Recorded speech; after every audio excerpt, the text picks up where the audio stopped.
So this is what a genuine fuel filter is by Mazda. As you'll see, it's full of paper element, no airspace.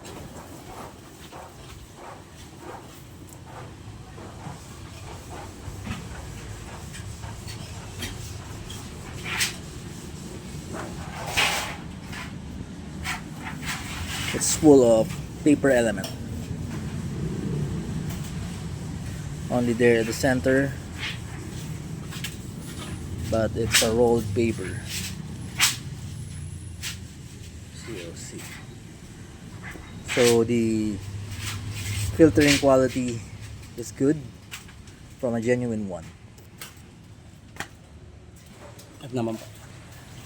So this one is a non-genuine one. This is there, Maruzen. I'll show you the inside, and you can feel by touch the weight of the genuine one. It's much heavier than this one, Maruzen. The filter inside is like a fuel filter for a carbureted engine.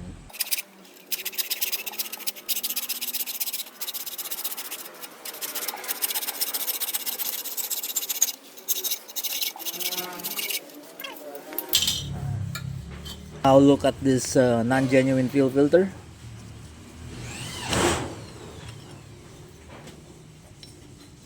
So it's like this. Usually factory bonding agent for this steel plate that caps off to this filter element is not good.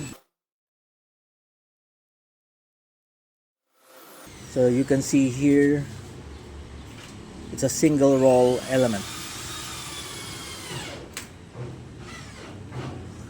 Not good for fuel filtering. It's a filter element that is similarly used with the oil filter. Single roll.